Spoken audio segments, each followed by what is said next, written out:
Assalamualaikum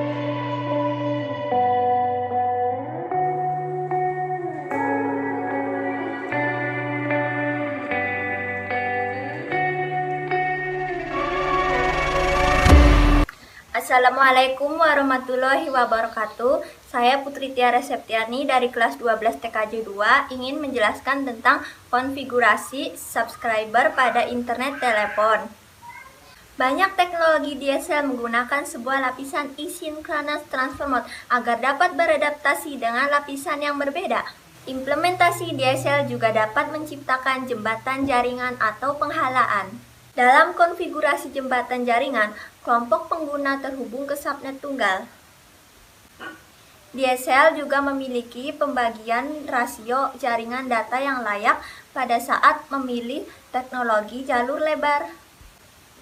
Sekian dari saya, kurang lebihnya mohon maaf jika ada kesalahan. Wassalamualaikum warahmatullahi wabarakatuh. Assalamualaikum warahmatullahi wabarakatuh. Perkenalkan, nama saya Muhammad Fadli Rosidi dari kelas 12 TKJ 1 akan membacakan materi tentang mengevaluasi kerja sistem telekomunikasi menggunakan VoIP. Materi yang pertama, Transmission Control Protocol atau TCP. TCP merupakan protokol yang menjaga reliabilitas hubungan komunikasi end-to-end. Konsep dasar cara kerja TCP adalah mengirim dan menerima segmen-segmen informasi dengan panjang data bervariasi pada suatu diagram internet. Dalam hubungan VoIP, TCP digunakan pada saat signaling. TCP digunakan untuk menjamin setup suatu panggilan pada sesi signaling. TCP tidak digunakan dalam pengiriman data suara karena pada komunikasi data VoIP, penanganan data yang mengalami keterlambatan lebih penting daripada penanganan paket yang kedua, User Datagram Protocol atau UDP merupakan salah satu protokol utama di atas IP yang lebih sederhana dibandingkan dengan TCP. UDP digunakan untuk situasi yang tidak mementingkan mekanisme reliabilitas.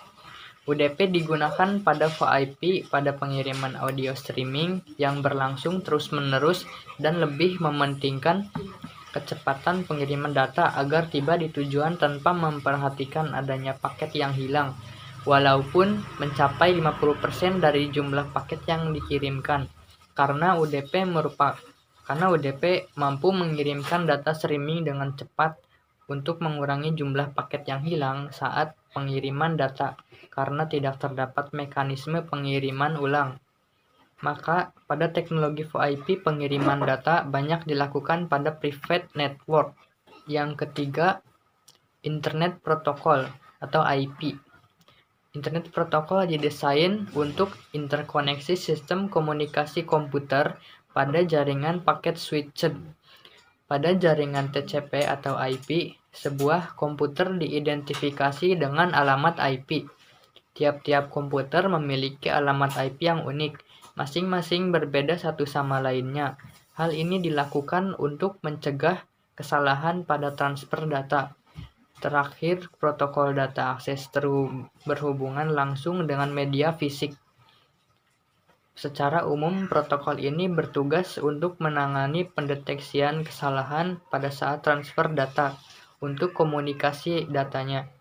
Internet Protocol mengimplementasikan dua fungsi dasar yaitu addressing dan fragmentasi. Salah satu hal penting dalam IP dalam pengiriman informasi adalah metode pengalamatan pengiriman dan penerima. Dan dari saya, wassalamualaikum warahmatullahi wabarakatuh. Assalamualaikum warahmatullahi wabarakatuh. Perkenalkan, nama saya Diana Jumarsi dari kelas 12 TKJ 2. Kali ini saya akan menjelaskan tentang konfigurasi pada subscriber internet telepon. Ada beberapa cara yang dapat dilakukan untuk terkoneksi dengan internet. Salah satunya dengan dial-up, yaitu akses internet dengan jalur telepon. Sebelum kita konfigurasi subscriber internet telepon, kita harus melakukan dial-up terlebih dahulu. Untuk melakukan koneksi ini, dibutuhkan perangkat sebagai berikut. Yang pertama, 1 unit komputer, 1 unit modem, 1 sambungan telepon. Hal yang harus dilakukan adalah yang pertama, berlangganan ke salah satu ISP terdekat. Yang kedua, memasang modem ke komputer. Yang ketiga, menginstal software internet yang disediakan ISP. Yang keempat, menghubungkan komputer ke ISP. Langkah-langkah untuk menghubungkan komputer ke internet menggunakan ISP adalah klik start, selanjutnya program, selanjutnya aksesoris, selanjutnya communication, selanjutnya pilih network connection. Selanjutnya, kita klik create a new connection wizard. Klik next, pilih connect to the internet, lalu next, pilih set up my connection manually, lalu klik next, pilih connecting using a dial-up modem, lalu klik next. Selanjutnya, pilih modem analog yang Anda gunakan untuk setting dial-up, lalu klik Telkomnet instan pada kotak ISP name. Sekian dari saya. Apabila ada kesalahan dalam penyampaian, saya mohon maaf. Wabillahi taufiq wal hidayah. Wassalamualaikum warahmatullahi wabarakatuh. Assalamualaikum warahmatullahi wabarakatuh. Perkenalkan, nama saya Siti Fatma, saya dari kelas 12 TKJ 1. Oke, di sini kita akan mengevaluasi kerja sistem komunikasi VoIP. Nah, yang pertama itu Transmission Control Protocol atau TCP merupakan protokol yang menjaga reliabilitas hubungan komunikasi end-to-end. Nah, konsep dasar kerja TCP ini adalah mengirim dan menerima segmen-segmen informasi dengan panjang data bervariasi pada suatu datagram internet. Nah, dalam hubungan VoIP, TCP digunakan pada saat signaling. Nah, TCP ini digunakan untuk menjamin setup atau suatu panggilan pada sesi signaling. Nah, TCP ini tidak digunakan dalam pengiriman data suara karena pada komunikasi data VoIP, penanganan data yang mengalami keterlambatan lebih penting daripada penanganan paket yang hilang. Nah, yang kedua yaitu User Datagram Protocol atau UDP yang merupakan salah satu protokol utama di atas IP yang lebih sederhana dibandingkan TCP. Nah, UDP ini digunakan untuk situasi yang tidak mementingkan mekanisme reliabilitas. UDP digunakan pada VoIP pada pengiriman audio streaming yang berlangsung terus-menerus dan lebih mementingkan pengiriman data agar tiba di tujuan tanpa memperhatikan adanya paket yang hilang walaupun mencapai 50% dari jumlah paket yang dikirimkan. Yang selanjutnya ini terakhir yaitu Internet Protocol atau IP. Internet Protocol ini didesain untuk interkoneksi sistem komunikasi komputer pada jaringan paket switch ya pokoknya kayak gitulah. Nah, pada jaringan TCP atau IP ini sebuah komputer itu diidentifikasi dengan alamat IP. Nah, tiap-tiap komputer memiliki IP yang unik. Masing-masing berbeda satu sama dengan yang lain. Terus hal ini dilakukan untuk mencegah kesalahan pada transfer data. Nah, terakhir protokol data akses berhubungan langsung dengan media fisik. Nah, secara umum protokol ini bertugas untuk menangani pendeteksian pada kesalahan saat transfer data. Nah, untuk komunikasi datanya, Internet Protocol mengimplementasikan dua fungsi dasar, yaitu addressing dan fragmentasi. Salah satu hal penting dalam IP adalah dalam pengiriman informasi adalah metode pengalamatan, pengiriman, dan penerimaan. Oke semuanya, kurang lebihnya mohon maaf. Saya Siti Fatma mengucapkan Assalamualaikum warahmatullahi wabarakatuh. Stay safe and stay at home.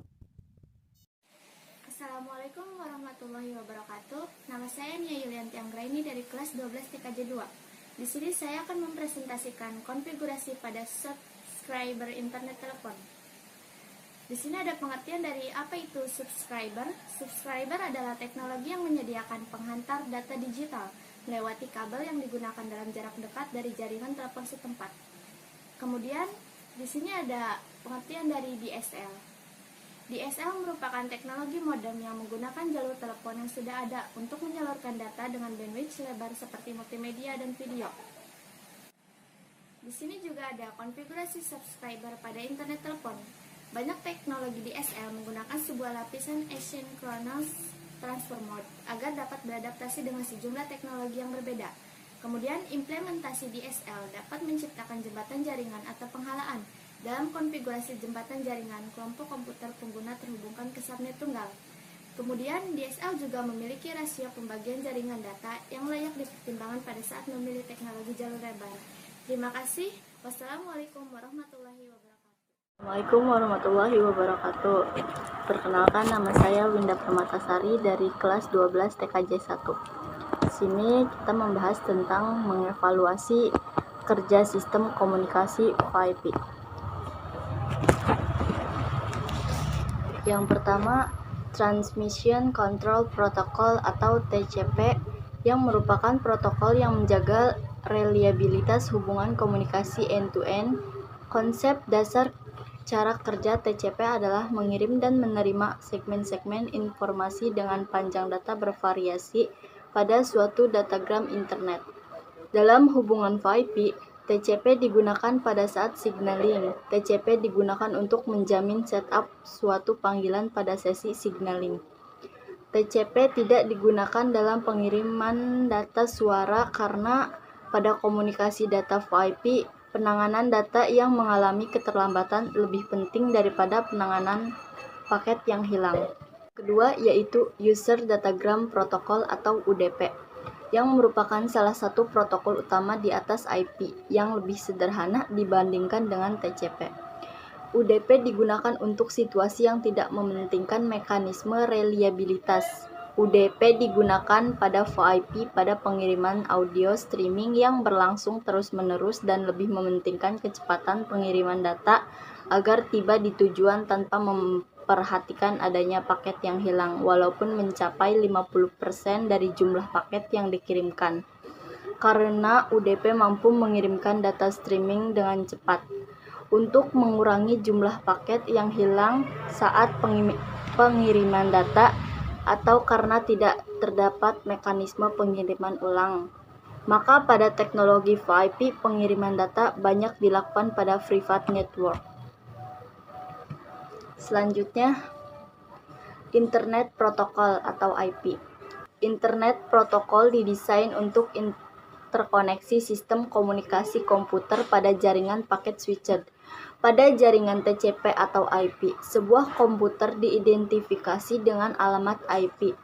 Tiap-tiap komputer memiliki alamat IP yang unik, masing-masing berbeda satu sama lainnya. Hal ini dilakukan untuk mencegah kesalahan pada transfer data. Terakhir, protokol data akses berhubungan langsung dengan media fisik. Secara umum, protokol ini bertugas untuk menangani pendeteksian kesalahan pada saat transfer data. Untuk komunikasi datanya, Internet Protocol mengimplementasikan dua fungsi dasar, yaitu addressing dan fragmentasi. Salah satu hal penting dalam IP dalam pengiriman informasi adalah metode pengalamatan pengirim dan penerima. Sekian dari saya, kurang lebihnya mohon maaf. Wassalamualaikum warahmatullahi wabarakatuh. Assalamualaikum warahmatullahi wabarakatuh. Nama saya Wildan dari kelas TKJ 2, ingin menjelaskan tentang konfigurasi pada subscriber internet telepon. Ada beberapa hal yang harus dilakukan. Yang pertama adalah melakukan dial-up. Dial-up adalah akses internet dengan melakukan jalur telepon. Ada beberapa perangkat yang harus dibutuhkan untuk melalui dial-up.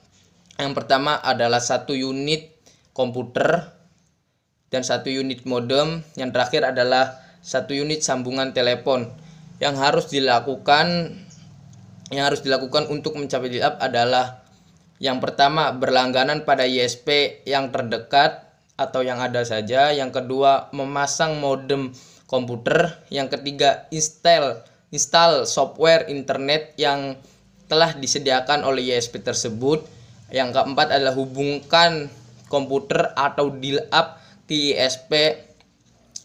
Dan langkah menggunakan komputer ke internet menggunakan ISP adalah berikut caranya. Yang pertama adalah create a new connection. Yang kedua lalu next, lalu pilih connection to the internet, lalu next lagi, pilih set up my connection, lalu next.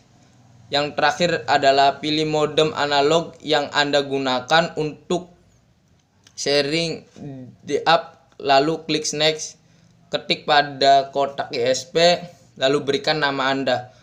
Saya Wildan, terima kasih. Wassalamualaikum warahmatullahi wabarakatuh. Oke, assalamualaikum warahmatullahi wabarakatuh. Saya Siska Wulandari dari kelas 12 TKJ 2. Nah, di sini saya akan mempresentasikan tentang konfigurasi pada subscriber internet telepon. Nah, di sini itu ada pengertian yang menjelaskan tentang apa itu subscriber. Subscriber sendiri adalah teknologi yang menyediakan penghantar data digital melewati kabel yang digunakan dalam jarak dekat dari jaringan telepon setempat.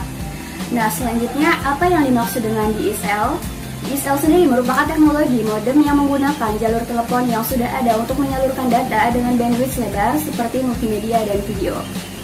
Nah, selanjutnya ada konfigurasi subscriber pada internet telepon. Nah, yang pertama ada banyak teknologi DSL merupakan menggunakan sebuah lapisan asynchronous transfer mode agar dapat beradaptasi dengan sejumlah teknologi yang berbeda. Kemudian implementasi DSL dapat menciptakan jembatan jaringan atau penghalaan dalam konfigurasi jembatan jaringan kelompok komputer pengguna terhubung ke subnet tunggal. Nah, DSL juga memiliki rasio pembagian jaringan data yang layak dipertimbangkan pada saat memilih teknologi jalur lebar. Oke? Segitu yang dapat saya sampaikan, kurang lebihnya mohon maaf. Terima kasih. Wassalamualaikum warahmatullahi wabarakatuh.